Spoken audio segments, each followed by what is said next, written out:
¿Qué tal, amigas y amigos? Muchísimas gracias por acompañarnos como siempre en Entrevista Venevisión. Ya estamos listos para iniciar nuestra conversación con el invitado del día de hoy. Es un invitado de lujo, el doctor Enrique López Loyo, el expresidente de la Academia Nacional de Medicina, médico patólogo. Gracias por estar con nosotros acá en Entrevista Venevisión. Muchas gracias, Andrina, por la invitación.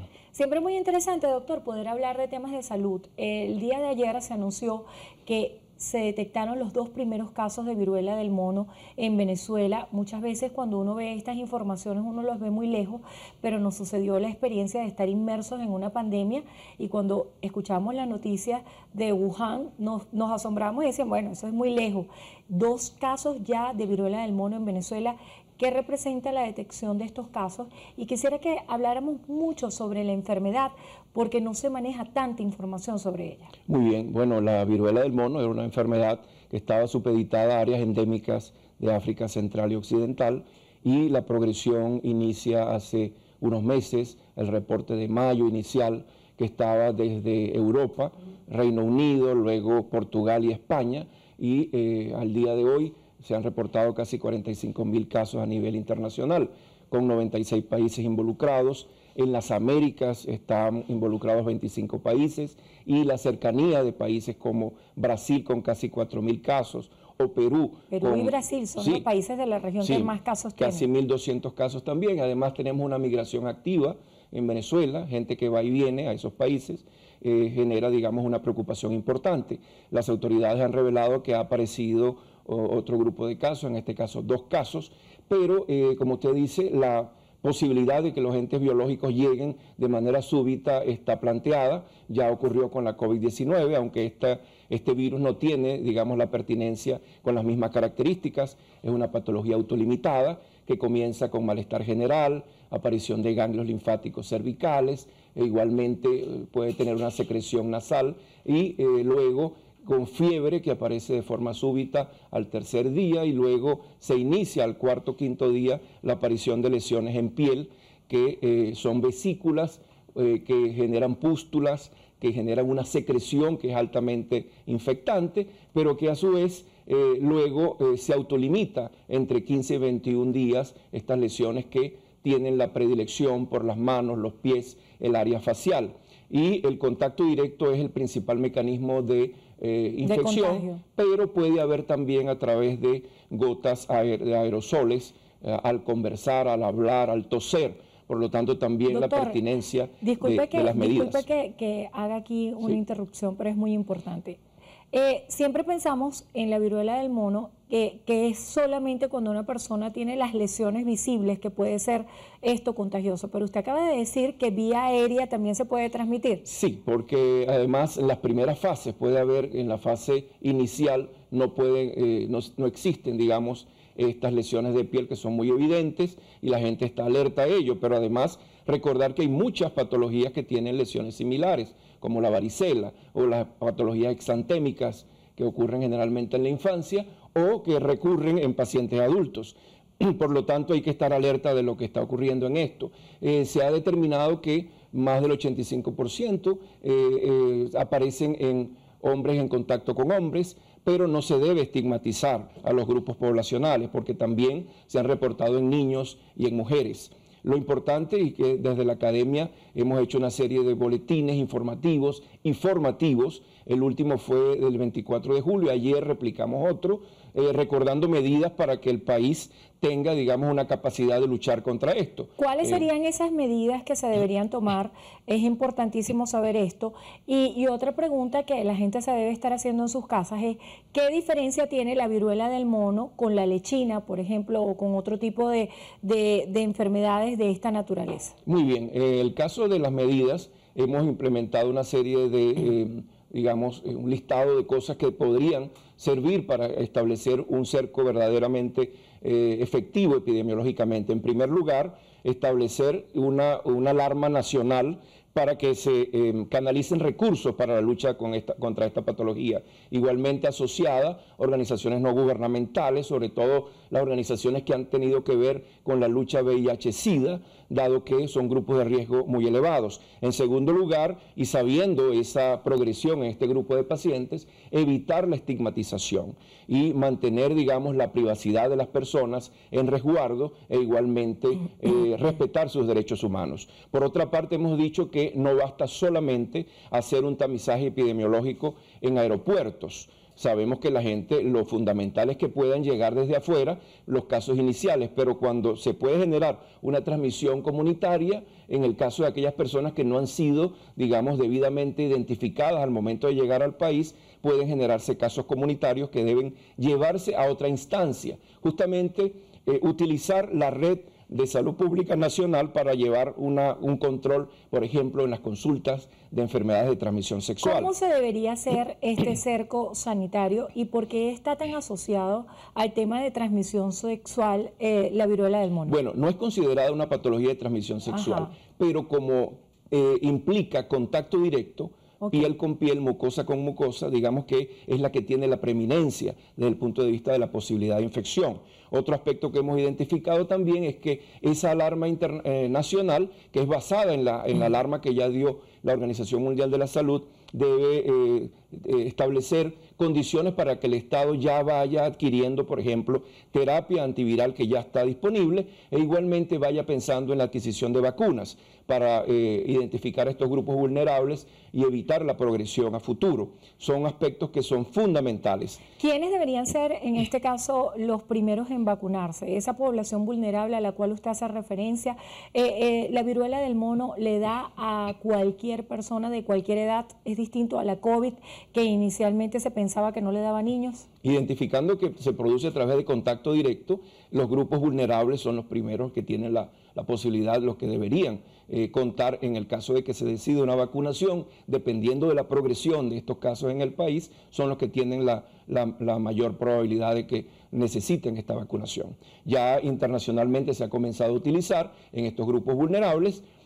Igualmente, ya inclusive en los propios pacientes que han tenido la infección, se ha colocado la vacuna y disminuye la progresión e igualmente la posibilidad de que progrese en peores condiciones clínicas. Vimos que Brasil, por ejemplo, ha reportado la primera muerte asociada a esta patología. Quería preguntarle precisamente acerca de esto. Si vemos las cifras, hay una disminución de 21% en lo que va de mes de los casos mundiales de viruela del mono, pero yo quería hablar acerca de la letalidad. ¿Qué tan complicada es esta enfermedad? ¿Cuál es el riesgo de muerte que tiene un paciente al enfrentarla? La letalidad es baja, pero las condiciones que pueden conducir a esa letalidad están latentes en pacientes vulnerables.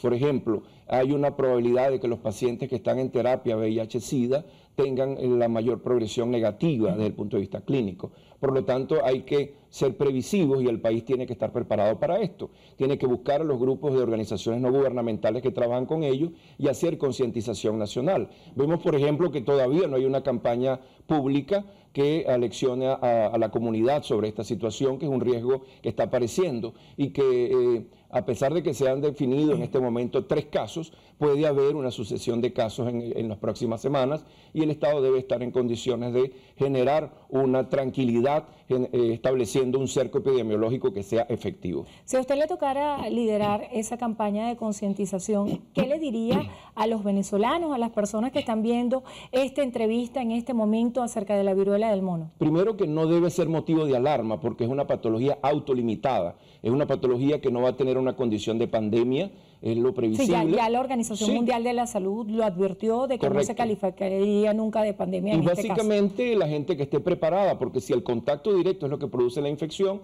estar alerta a que los contactos en el área familiar y comunitaria identifiquen en esas zonas las personas que tengan algún tipo de signos o síntomas que correspondan a ello y recordar que no solamente las lesiones de contacto por las secreciones producen la infección, sino también el hablar y el toser en la proximidad del contacto con estas personas. O sea, que sigue siendo eficaz el uso del tapaboca incluso para la viruela del mono. Por supuesto que sí lo es. ¿Qué diferencia tiene la lechina de la viruela del mono, que le pregunté antes? Bueno, el curso clínico generalmente aparecen en pacientes más jóvenes, pacientes y que tienen, digamos, lesiones más de evolución clínica diferente, la aparición de las lesiones iniciales son diferentes, pueden aparecer en tórax anterior o posterior, más preferentemente que en áreas de manos, pies y boca, y la evolución clínica definitivamente no tiene nada que ver. Igualmente, todas las personas con estas lesiones sospechosas deben ser sometidas a los estudios que son de PCR específica, y otra de las medidas que hemos dicho desde la Academia Nacional de Medicina es que el Estado debe además tener una alta capacidad de adquirir estas pruebas de diagnóstico que ya están disponibles en el Instituto Nacional de Higiene y en el Instituto Venezolano de Investigaciones Científicas, e igualmente disponer de pruebas para secuenciación genética de estos virus. Quisiera conocer su opinión acerca de un anuncio que hiciera el día de ayer el presidente de la República, Nicolás Maduro, acerca del Centro Nacional de Medicina Regenerativa que impulsará la terapia celular en el país. ¿Qué visión tiene acerca de esta iniciativa? Bueno, desde el punto de vista de la decisión del Estado, ellos toman las decisiones, pero respetuosamente les tengo que decir que hay patologías que están descuidadas. La patología oncológica en Venezuela necesita el apoyo del Estado venezolano.